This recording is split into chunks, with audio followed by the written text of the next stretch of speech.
All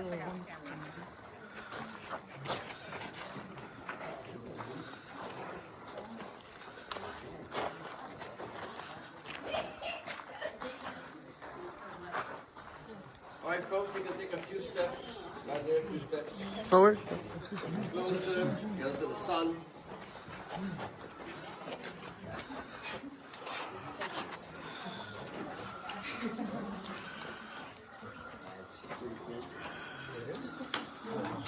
All right, so how was it? Nice. Cool. Okay. Worst every time. All right. So I'm not sure. Are you filming or you taking a picture? Because if you take a picture, I got to post. Okay, we can pose. Go ahead. Go ahead. There you go. That works. Okay. So what you just did, you crossed from west to east. The ship is docked on the western part of the island. And we saw the lighthouse back there. That's on the most eastern tip. So the body of water we see there, that whole coastline is the east coast. So you cross west to east. Now Bonaire is 24 miles long and 7 miles wide. How do you remember that? 24/7. 24/7. 24/7. What you said? Hours of days? Hours and days. 24 and 7 days. Okay, stay with me, huh, folks? There's someone back there? I saw a shadow. Yeah, I gotta keep my eyes on.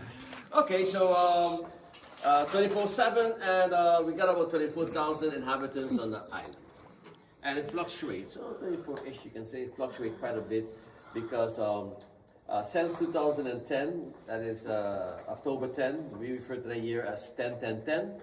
That's when the Netherlands Antilles dissolved. Before I continue, let me ask, did you visit Bonaire, Aruba? Yes. And Curacao? Not yet. Tomorrow. That's tomorrow. Okay. Well, the three islands, the ABC Islands, we share a lot of history together and so forth. Matter of fact, I was born and raised in Aruba. Lived a little bit in Curacao, living here now in Bonaire. So I kind of know them all. However, back to the 2010, my way back in the 1600s when the Netherlands Antilles was 6 islands.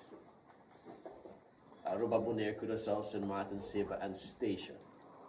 So Aruba separated in 1985, and the other 5 islands, the Netherlands Antilles of the 5 islands, that constellation dissolved, don't exist anymore. Now they refer to all the islands as the Dutch Caribbean. That said, we have now that if you travel, well, let's say the 3 islands, Aruba, Curacao, and St. Martin, they are like independent within the kingdom, to make it simple. In other words, they kind of run their own business. They have their own immigration, they have their own police force. The only difference is that the Netherlands, they oversight of financial oversight and whatever foreign affairs, and also the defense. So we do have a Dutch Marine base there. Now, Bonaire, Curacao, Bonaire, St. Martin, Bonaire, Statia, and Saba, these 3 islands, we became a special province. So if you travel from Holland to Aruba, Bonaire, Aruba, Curacao, or St. Martin, you're traveling to another country. But if you travel from Holland to Bonaire, Saba, or Statia, it's like you're traveling Rotterdam to Amsterdam, New York to Seattle, US to Hawaii, kind of thing. And for that reason, it became easier for them to integrate or to live here because they don't need a permit to work, just show up and get a job, kind of thing. If you do to the other islands, you need to have proof of a contract, of any kind of security that you can sustain yourself, pretty much. That's how it works. Like kind of like a green card. But here not, where the Dutch is concerned. So for that reason, they fluctuate quite a bit. Now, so if you go back home and your folks ask you, where were you on the cruise? And you say, well, we were at Bonaire. They'll be like, Bonaire. Never heard about Bonaire. That's a fact. Not many people knows about Bonaire. And then they will ask you, so, how large is Bonaire? 24/7. What's the population? 24-ish. Then they will ask you, what do they speak there? Well, if you have been to Aruba, you will be paying attention. Yeah. That's okay. Papamiento. You got it close. The ABC Islands, like I said, we share a lot of history, and you can find the Papiamento here on the three islands strong. Now, actually, if you take the dictionary or the word lexicon from the island of Cabo Verde, which is west from Africa, which was a slave port, and you take our dictionaries and the Papiamento, you put them together, there's not much difference. We are influenced by the Dutch because we are Dutch island. Sorry.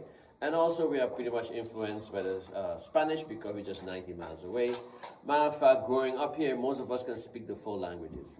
Growing up here, well, let me use myself an example.